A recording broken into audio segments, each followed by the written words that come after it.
a raíz de las declaraciones del procesado Walter Adubiri sobre el proceso conocido como Aymarazo, en las que califica al presidente del Poder Judicial como hipócrita por no admitir que él mismo sea llevado dentro del marco de la justicia intercultural. Hernán Laime Yepes conversó con Foro TV. También abordamos otros temas como el caso Portugal. La justicia intercultural que usted precisamente está propugnando.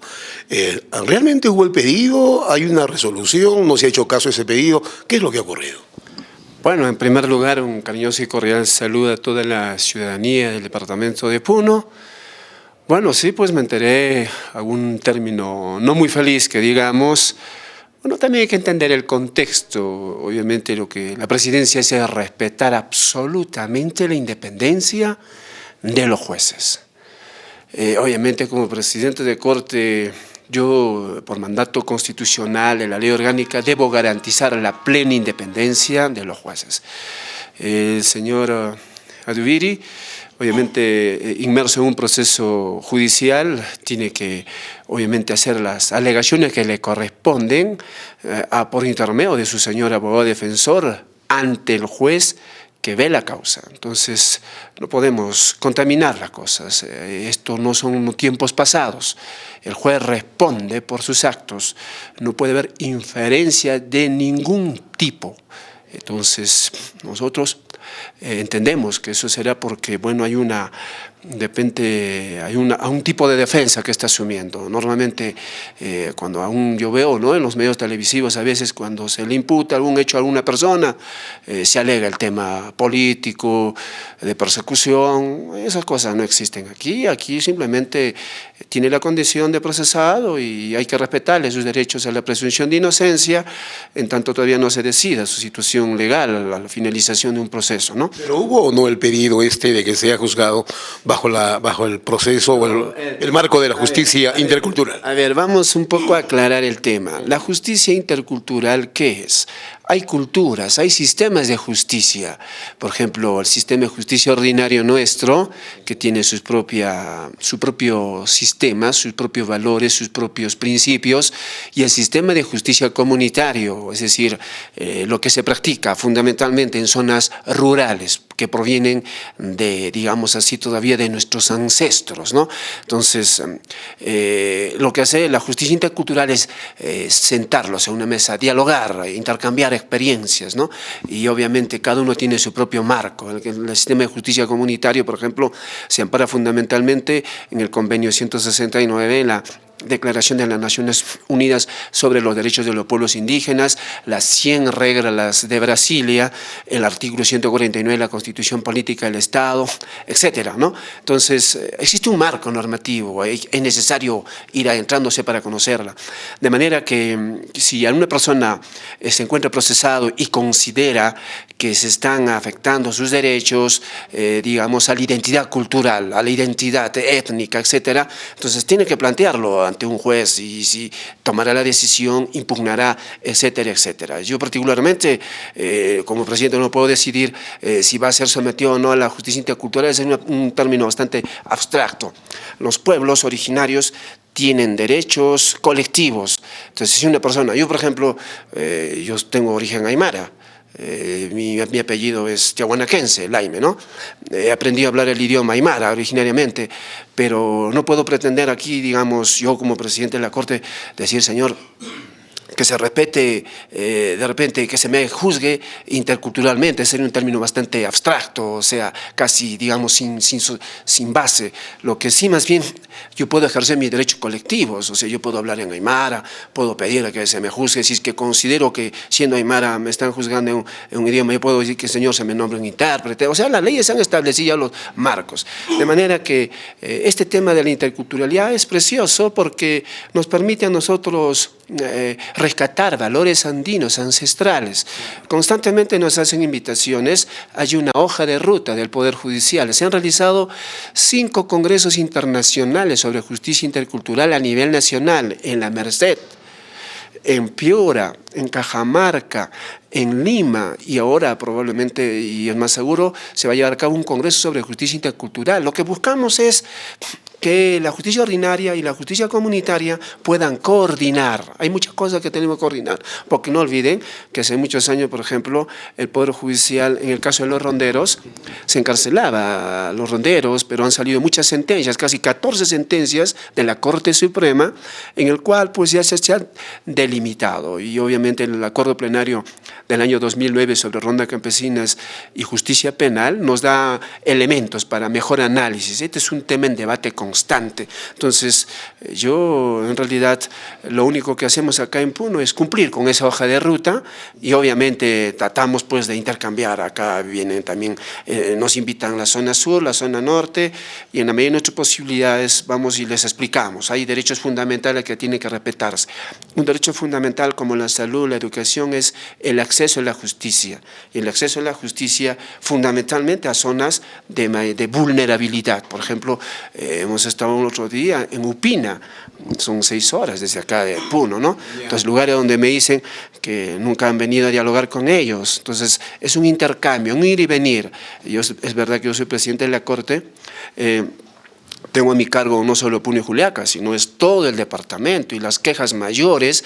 La razón por la que salió el convenio 169 de la OIT, que justamente es el que aparentemente es de la Organización Internacional de Trabajo y de pronto está regulando temas vinculados a pueblos indígenas originarios. Eso se debe fundamentalmente a que ellos han hecho un estudio qué poblaciones estaban siendo pues explotadas, y se dieron cuenta que en los lugares de trabajo forzado estaban básicamente personas provenientes de pueblos indígenas originarios, y por eso que sale el 169 para proteger. Pero eso será en el curso del proceso que se haga valer. De nuestra parte, nosotros tenemos no solo el deber legal de cumplir con una hoja de ruta, sino también un deber moral, porque como puneños que somos, debemos también rescatar nuestros valores ancestrales. En conclusión, el caso del aymarazo no es aplicable a la justicia intercultural. No podría, escúcheme, acá las cosas son claras. Cuando una persona se encuentra procesado por un hecho que ha sido cometido en determinado lugar, existen las reglas de la competencia, ¿no? Y la regla de la competencia dice dónde se cometió el hecho, que el juez juzga, y si en el interior del proceso una persona, hay incluso un protocolo de actuación de los jueces que está ya aprobado por el Consejo Ejecutivo por Judicial, dice cómo debe ser tratado una persona que es indígena en un proceso, ¿no? Entonces, eso de ahí a decir que deba o no ser, entonces tendrá que plantearlo él, y será el juez quien defina qué derechos pide que se le respeten, y el juez le dirá sí o no. Entonces, lo concreto es que hay que ver también dónde se produjo el hecho. Si se produjo acá, se produjo en Juliaca, se produjo en qué sitios, y después hay que ver también las personas, ¿no? Quiénes están siendo juzgadas. Obviamente yo, si me voy a Lima, no voy a pedir que mi comunidad vaya a juzgarme a Lima, ¿no? Sería un absurdo. Entonces lo cierto es que sí, pues, si yo soy totalmente aymara, digamos, digo, señor, voy a ejercer mis derechos a expresarme en mi propio idioma. Se me practique un peritaje antropológico, por ejemplo. O sea, hay muchas cosas. Esto de la justicia cultural recién está trabajando. No olviden que sacamos 2 sentencias en quechua y en aymara, y eso es en clara alusión al respeto a la ley de lenguas, ¿no? Entonces, muy bien, en todo caso eso en el tema de Walter Adubiri. Un segundo y final en esta entrevista, doctor Jaime. Todavía hay demora en la Administración de Justicia. ¿Cómo se explica que el caso Portugal, ¿no? que procede que cuando era alcalde, el año 2003, hasta ahora, 11 años después, no se haya resuelto?